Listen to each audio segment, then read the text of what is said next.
नमस्कार दोस्तों, 4 PM middle east में आपका स्वागत है। मैं हूं आपके साथ प्रगति ठाकुर। 4 PM के इस चैनल पर हम आपके लिए लेकर आते हैं खाड़ी देशों से जुड़ी जरूरी जानकारी और रोचक कहानियां। तो इसी कड़ी में आज हम आपके लिए लेकर आए हैं एक ऐसी जानकारी जो कि आपको या आपके जानने वालों के लिए उपयोगी साबित हो सकती है। दोस्तों, अगर यूएई में अपने परिवार को प्रायोजित करना चाहते हैं आप, यानी कि अपने जीवन साथी, बच्चों या माता पिता को अपने साथ लाना चाहते हैं, तो उसके लिए कुछ नियम और शर्तें हैं जिन्हें आपको पूरा करना होगा। खास तौर पर न्यूनतम वेतन और पात्रता के मानदंडों को समझना भी बहुत जरूरी है। तो 4 PM के इस वीडियो में हम आपको यूएई में परिवार प्रायोजन यानी कि फैमिली स्पॉन्सरशिप के लिए जरूरी सभी जानकारियां देंगे, जैसे कि न्यूनतम वेतन, आवास की आवश्यकता, पात्रता मानदंड और आवेदन प्रक्रिया। साथ ही हम कुछ टिप्स भी साझा करेंगे आपके साथ ताकि आपको प्रायोजन प्रक्रिया आसान लगे। तो बिना देर किए चलिए शुरुआत करते हैं। तो हमारे लिए सबसे पहले ये समझना जरूरी है कि परिवार प्रायोजन यानी कि फैमिली स्पॉन्सरशिप आखिरकार क्या होता है। तो यूएई में अगर आप एक प्रवासी हैं और वहां काम कर रहे हैं, तो आप अपने परिवार के सदस्यों जैसे कि पति, पत्नी, 18 साल से कम उम्र के बच्चों या फिर कुछ मामलों में माता पिता को अपने साथ रहने के लिए प्रायोजित कर सकते हैं। इसका मतलब है कि आप उनके रेजिडेंसी वीजा के लिए जिम्मेदार होंगे और उन्हें यूएई में रहने, काम करने या फिर पढ़ाई करने की अनुमति भी मिलेगी। लेकिन इसके लिए यूएई सरकार ने कुछ नियम बनाए हैं। ये नियम ये सुनिश्चित करते हैं कि प्रायोजक के पास अपने परिवार का भरण पोषण करने की वित्तीय और सामाजिक क्षमता हो। मुख्य रूप से इसमें न्यूनतम वेतन, आवास और कुछ अन्य शर्तें भी शामिल हैं। यूएई में परिवार प्रायोजन के लिए नियम अमीरात जैसे दुबई, अबू धाबी, शारजाह के आधार पर थोड़े अलग हो सकते हैं, लेकिन सामान्य दिशा निर्देश पूरे देश में लागू होते हैं। इस प्रक्रिया का उद्देश्य ये सुनिश्चित करना है कि प्रवासी अपने परिवार को एक स्थिर और सुरक्षित जीवन प्रदान करे। यूएई में परिवार को प्रायोजित करने के लिए सबसे महत्वपूर्ण शर्त है मिनिमम वेज करना, यानी कि ये वेतन ये सुनिश्चित करता है कि आप अपने परिवार को रहने, खाने पीने और अन्य जरूरतों को पूरा कर सकते हैं। यूएई सरकार ने इसके लिए कुछ मानदंड भी निर्धारित किए हैं। मिसाल के तौर पर दुबई में न्यूनतम वेतन, यानी कि अगर आप अपने जीवन साथी और बच्चों को प्रायोजित करना चाहते हैं तो आपका मासिक वेतन कम से कम 84,000 तो होना ही चाहिए, जिसमें नियोक्ता द्वारा प्रदान किया गया आवास भी शामिल हो। अगर आपको एम्प्लॉयर से आवास नहीं मिलता है तो न्यूनतम वेतन 88,000 तो होना ही चाहिए। इसके साथ ही आपको बता दें कि अबू धाबी में नियम थोड़े अलग हो सकते हैं। वहां न्यूनतम वेतन आमतौर पर 85,000 आवास के साथ या फिर 10,000 बिना आवास के साथ होता है।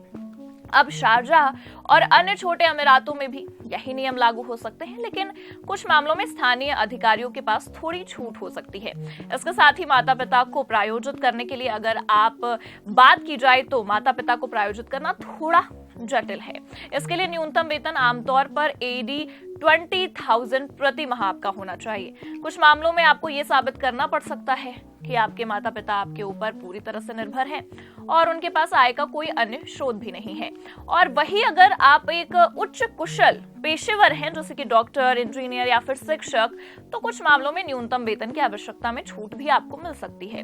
यूएई में हाल ही में शुरू किए गए गोल्डन वीजा नियमों के तहत अगर आपके पास ये वीजा है तो परिवार प्रायोजन के नियम थोड़े आसान हो सकते हैं, लेकिन इसमें ध्यान देने वाली बात यह है कि ये वेतन आवश्यकताएं समय समय पर बदल भी सकती हैं। इसलिए आवेदन करने से पहले हमेशा आधिकारिक वेबसाइट या फिर स्थानीय अधिकारियों से नवीनतम जानकारी की कंफर्म ही कर ले। और दोस्तों, ना सिर्फ न्यूनतम वेतन के अलावा परिवार प्रायोजन के लिए कुछ अन्य पात्रता मानदंड भी हैं जो कि कई तरह के हैं, जैसे कि रेजिडेंसी वीजा की आवश्यकता, यानी कि आपको यूएई में वैध रेजिडेंसी वीजा धारक होना चाहिए। ये वीजा आमतौर पर आपके नियोक्ता द्वारा प्रायोजित होता है। अगर आप सेल्फ एम्प्लॉयड हैं या फिर गोल्डन वीजा धारक हैं तो भी आप अपने परिवार को प्रायोजित कर सकते हैं। इसके अलावा आपके पास यूएई में उपयुक्त आवास भी होना चाहिए। इसका मतलब है कि आपके पास किराए का मकान या नियोक्ता द्वारा प्रदान किया गया आवास होना चाहिए। कुछ अमीरातों में आपको किरायानामा या फिर बिजली बिल जैसे दस्तावेज दिखाने पड़ सकते हैं। साथ ही पारिवारिक रिश्ते का प्रमाण, यानी कि आपको अपने परिवार के सदस्यों के साथ अपने रिश्ते को साबित करने के लिए दस्तावेज भी जमा करने होंगे। मिसाल के तौर पर विवाह प्रमाण पत्र पति पत्नी के लिए और जन्म प्रमाण पत्र बच्चों के लिए, या फिर अन्य आधिकारिक दस्तावेज भी। अब आपको ये भी बता दें कि ये दस्तावेज यूएई में संबंधित अधिकारियों द्वारा ही सत्यापित होने चाहिए। वहीं आयु सीमा की अगर बात की जाए तो बच्चे जो 18 साल से कम उम्र के हैं उन्हें आसानी से प्रायोजित किया जा सकता है। 18 साल से अधिक उम्र के बच्चों को प्रायोजित करने के लिए विशेष अनुमति की आवश्यकता हो सकती है। इसके अलावा स्वास्थ्य और चरित्र प्रमाण पत्र की जरूरत भी होती है, जैसे कि आपके परिवार के सदस्यों को मेडिकल फिटनेस टेस्ट पास करना होगा। इसमें टीबी, एचआईवी और अन्य संक्रामक रोगों की जांच भी शामिल है। कुछ मामलों में आपको पुलिस क्लियरेंस सर्टिफिकेट भी जमा करना पड़ सकता है। कुछ पेशों में जैसे कि निम्न कुशल श्रमिकों के लिए परिवार प्रायोजन की अनुमति नहीं दी जाती है। हालांकि ये नियम हाल के वर्षों में उदार हो गया है। अब एक प्रवासी निवासी अपनी पत्नी और बच्चों के लिए निवास वीजा प्रायोजित कर सकता है, बशर्ते वो ऊपर बताई गई प्रायोजन आवश्यकताओं को पूरा करता हो। अब बेटे या फिर बेटी के निवास की अवधि उनके माता पिता के निवास परमिट के बराबर होनी चाहिए, जो 2 या 3 साल की हो सकती है। वहीं अपनी पत्नी को प्रायोजित करने के लिए प्रवासी को अरबी में सत्यापित विवाह प्रमाण पत्र प्रस्तुत करके अपने वैवाहिक संबंध का प्रमाण पत्र देना होगा, या सर्टिफाइड ट्रांसलेटर द्वारा अरबी में आधिकारिक रूप से अनुवादित प्रमाण पत्र भी प्रस्तुत करना होगा। इसके साथ ही अगर बात की जाए 2 पत्नियों की प्रायोजित करने की, तो विशिष्ट मामलों में एक मुस्लिम निवासी को 2 पत्नियों को प्रायोजित करने के लिए अनुमति दी जा सकती है, बशर्ते वो पहचान, नागरिकता, सीमा शुल्क और बंदरगाह सुरक्षा के लिए संघीय प्राधिकरण द्वारा निर्धारित नियमों और शर्तों को पूरा करता हो। बेटियों को प्रायोजित करने की अगर बात की जाए तो एक प्रवासी अपनी बेटियों को केवल तभी प्रायोजित कर सकता है जब वो अविवाहित हो और इस पर कोई आयु प्रतिबंध नहीं है। इसी कड़ी में बेटों को प्रायोजित करने को लेकर है कि एक निवासी अपने बेटों को 25 वर्ष की आयु तक ही प्रायोजित कर सकता है। विशेष आवश्यकता वाले बेटों को बिना किसी आयु प्रतिबंध के प्रायोजित किया जा सकता है। वहीं नवजात शिशुओं को प्रायोजित करने के बारे में आपको बता दें कि संयुक्त अरब अमीरात में जन्मे शिशुओं के लिए जुर्माने से बचने के लिए जन्म के 120 दिनों के भीतर निवास वीजा के लिए आवेदन करना आवश्यक है। सौतेले बच्चों, नियम है कि एक प्रवासी निवासी अपने सौतेले बच्चे को प्रायोजित कर सकता है, बशर्ते कि GDRFA की शर्तों का पालन किया जाए, जिसमें प्रत्येक बच्चे के लिए एक जमा राशि और जैविक माता पिता के एक लिखित अनापत्ति प्रमाण पत्र भी शामिल है। उनके निवास वीजा 1 वर्ष के लिए वैध होते हैं, जिनका नवीनीकरण प्रतिवर्ष किया जा सकता है। वहीं आपको जानकारी के लिए भी बता दें कि अपने माता पिता को प्रायोजित करने के लिए प्रवासी को अधिकारियों द्वारा निर्धारित न्यूनतम वेतन आवश्यकताओं को पूरा करना होगा। उन्हें दोनों माता पिता के लिए आवश्यक मानकों के अनुरूप चिकित्सा बीमा भी करवाना होगा। इस बीमा का वार्षिक नवीनीकरण करवाना होगा।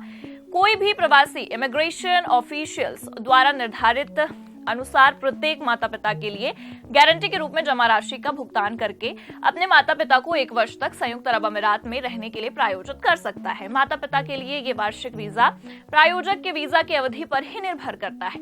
माता पिता दोनों को एक साथ प्रायोजित किया जाना चाहिए जब तक विशिष्ट परिस्थितियां लागू ना हो। केवल एक को प्रायोजित करना संभव नहीं है। उसे ये भी प्रमाण देना होगा कि वो उनका एकमात्र सहारा है और घर पर कोई भी उनकी देखभाल करने के लिए नहीं है। अगर माता पिता में से एक का निधन हो गया है या माता पिता तलाकशुदा हैं, तो केवल एक माता पिता को ही प्रायोजित करने के औचित्य के लिए आधिकारिक दस्तावेजों की आवश्यकता होगी। अब यहाँ पर पूरी खबर के बीच बात आती है कि इसे अप्लाई कैसे किया जाए। तो आपको बता दें कि संयुक्त अरब अमीरात में निवास के लिए अपने परिवार के किसी सदस्य को प्रायोजित करने के लिए प्रवासी दुबई के लिए निवास एवं विदेशी मामलों के महानिदेशालय यानी कि GDRFA के माध्यम से या अन्य सभी अमीरातों के लिए पहचान, नागरिकता, सीमा शुल्क और बंदरगाह सुरक्षा के लिए संघीय प्राधिकरण ICA के माध्यम से ऑनलाइन आवेदन कर सकते हैं।